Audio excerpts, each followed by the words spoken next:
2026-এ সরস্বতী পুজোর আগে একসাথে এক গাদা ইউনিক সুন্দর সুন্দর কিউট সরস্বতী মায়ের মূর্তি দেখার জন্য কিন্তু আমার এই ভিডিওটা দেখতেই হবে, আর স্কিপ করলে কিন্তু মিস করে যাবেন।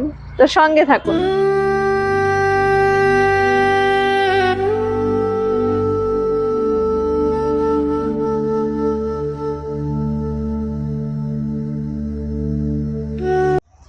নিতুর সাথে সারাদিনে নতুন একটি পর্বে আপনাদের সকলকে আবারও ওয়েলকাম। তো সামনে সরস্বতী পুজো, আর হাতে গোনা মাত্র 5 দিন বাকি রয়েছে পুজোর। তো 5 দিন আগে প্রশান্ত পালের স্টুডিওর কি খবর সেটা যদি আপনাদের সাথে শেয়ার না করি তাহলে কেমন হয় বলুন। তো এই মুহূর্তে আমি রয়েছি প্রশান্ত দার স্টুডিওতে, আর প্রশান্ত দার স্টুডিওতে এই মুহূর্তে কিন্তু পুরো সেজে উঠেছে মা সরস্বতী। ছোট থেকে বড়, বড় থেকে ছোট সমস্ত রকমের কিন্তু কিউট মূর্তি রয়েছে। তো সেটা দেখতে হলে আমার ভিডিওটা কিন্তু স্কিপ করলে হবে না, সঙ্গে থাকতে হবে। আমি কথা দিচ্ছি আপনাদেরকে, এই মূর্তিগুলো দেখার পরে আপনাদের মন ভরে যাবে, এত সুন্দর লাগছে দেখতে, এক একটা মূর্তি এক একটার থেকে সুন্দর। তো যাই হোক, ভিডিওটা শুরু থেকে শেষ পর্যন্ত দেখুন, আর ভিডিও ভালো লাগলে অবশ্যই একটা লাইক করে চ্যানেলটির পাশে থাকবেন। তো চলুন আর বেশি কথা না বাড়িয়ে আপনাদেরকে পুরো স্টুডিওটা ঘুরে দেখাই। ভেতরে গেলে শুধু ঠাকুরের আর ঠাকুর, ঠাকুর আর ঠাকুর, চারিদিকে শুধুই ঠাকুর।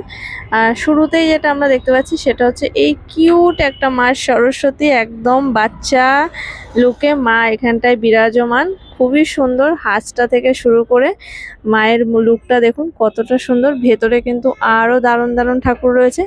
তো সমস্তটাই আপনাদেরকে দেখাবো, সঙ্গে থাকতে হবে তার জন্য। তো চলুন ধীরে ধীরে সামনের দিকে এগোই আর আপনাদেরকে দেখাই। প্রশান্ত দাস স্টুডিও নিয়ে আলাদা করে কিছু বলার নেই। এখানে আসলে যেটা মনে হয়, এখন আপনাদেরকে যে মূর্তিটা দেখাচ্ছি মনে হচ্ছে না এই মূর্তিটা কতটা সুন্দর, ঠিক তার পাশে যে মূর্তিটা রয়েছে একটা বাচ্চা মা সরস্বতীর মূর্তি, এটা মনে হচ্ছে কি ওটার থেকেও আরো বেশি সুন্দর। যদিও এই মূর্তিটা এখনো কমপ্লিট হয়নি, ইনকমপ্লিট রয়েছে, কিন্তু এই অনুভূতিটা না হয় এই প্রশান্ত দাস স্টুডিওতে আসলেই, যে একটা মূর্তি দেখছি মনে হচ্ছে কি পরেরটা দেখলে মনে হচ্ছে কি এটা আরো বেশি সুন্দর। তো এটা আমি দুর্গাপুজোতেও দেখেছি, আবার এখন আমি সরস্বতী পুজোতে এসে সেম জিনিসটা দেখতে পাচ্ছি। এত সুন্দর লাগছে, মায়ের মুখগুলো এত সুন্দর, মানে কি বলবো, বলে বোঝাতে পারবো না। অনেক মূর্তি রয়েছে যেটা কমপ্লিট হয়নি, অনেক মূর্তি রয়েছে যেগুলো কমপ্লিট হয়ে গেছে। তো চলুন এবার আপনাদেরকে পুরো স্টুডিওটা আমি এক এক করে ঘুরে দেখাচ্ছি। শুধু আমি এটাই বলবো, আজকের ভিডিওটা আপনারা স্কিপ করবেন না। তো চমক রয়েছে, একের পর এক চমক রয়েছে, শুধু এটুকুই বলবো। তো চলুন দেখি।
এই মূর্তিটা দেখুন কতটা সুন্দর লাগছে। সত্যি বলতে কথা যে এখানে আসার পরে না এত মানে সুন্দর সুন্দর মায়ের মূর্তিগুলো দেখে আমার খুব ইচ্ছা হচ্ছিল যে একটা মূর্তি আমি নিয়ে যাই, গিয়ে আমি নিজে পুজো করি, কিন্তু এখনো সেই পরিস্থিতি নেই যে আমি মাকে নিয়ে গিয়ে ঠিক করে পুজো করতে পারবো। তবে আমি চাই মা আমাকে আশীর্বাদ করুক এবং আপনারা সকলে আশীর্বাদ করুন যাতে আমি খুব তাড়াতাড়ি মাকে আমি নিয়ে গিয়ে পুজো করতে পারি। একটা সময় ছিল যে নিজেরা পুজো করেছি, কিন্তু নিজে একা হাতে পুজো কখনো করিনি। ভাই বোনরা মিলে খুব মজা করে আমরা সরস্বতী পুজো করি, এখনো হয়, মানে আমার মামার বাড়িতে এখনো খুব মানে ভালো করে পুজো হয়, সব ভাই বোনরা মিলে করে। সেখানে আমি আর পার্টিসিপেট করতে পারি না, মানে সময় আর হয়ে ওঠে না।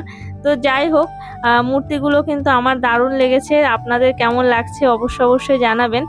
আর যারা যারা প্রশান্তদার কাজকে ভালোবাসেন তারা তো সকলেই জানেন যে প্রশান্তদার হাতের কাজ তো অসাধারণ এক কথায়।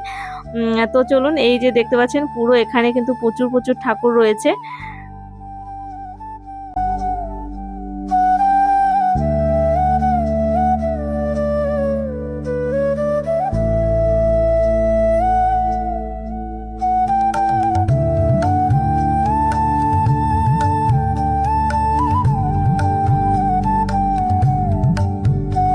দুটি মূর্তি রাখা রয়েছে, যে মূর্তি দুটো অনবদ্য সুন্দর, একদম ছোট্ট দুটো ঠাকুর। আর দুটো ঠাকুরই অনেকটা দেখতে একই রকম, কিন্তু একজনের রয়েছে সাদা কালারের শাড়ি, আর একজনের মায়ের গায়ে রয়েছে ইয়েলো। বসার স্টাইলটা একটু আলাদা, কিন্তু মুখগুলো যেন প্রায় সেম, একটু একটু আলাদা, কিন্তু দেখতে না অপূর্ব কিউট লাগছে দুটো মায়ের মূর্তি। প্রত্যেকটা মূর্তি এখানে কিউট।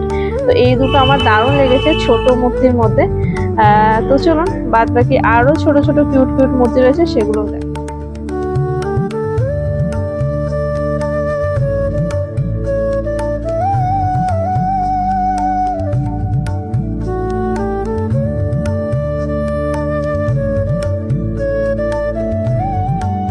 মূর্তিটা রয়েছে, এই মূর্তিটা আপনারা দেখুন, মানে মায়েরই মূর্তি, এটা মা সরস্বতীর মূর্তি, কিন্তু মূর্তিটা দেখে মনে হচ্ছে নটরাজের স্টাইলের একটা মূর্তি করেছে, এবং আধা শিব আধা পার্বতী সেই রকম ভাবেই কিন্তু বানানো হয়েছে, কিন্তু এটা কিন্তু সরস্বতীর মূর্তি।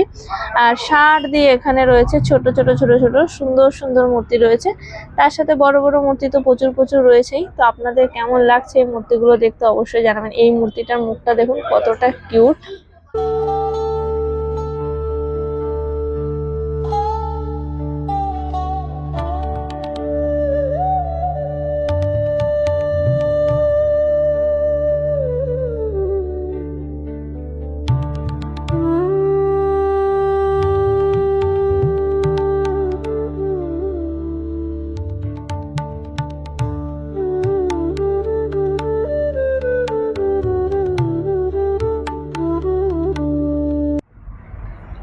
তো আপনাদের কেমন লাগলো এই প্রশান্তদার পুরো স্টুডিওটা ঘুরে দেখতে? মূর্তিগুলো তো আমার দারুণ লেগেছে, আপনাদের কেমন লেগেছে কমেন্টের আশায় থাকলাম। কমেন্টে জানাবেন আপনারা আপনাদের কেমন লেগেছে। তো আজকের ভিডিওটা আমি এখানেই শেষ করব। আপনাদের সাথে দেখা হচ্ছে খুব তাড়াতাড়ি পরবর্তী আরো একটি পর্বে। ততক্ষণের জন্য সকলে ভালো থাকবেন, সুস্থ থাকবেন, আর এভাবে আমাকে সাপোর্ট করে যাবেন। তো আজকের জন্য টাটা।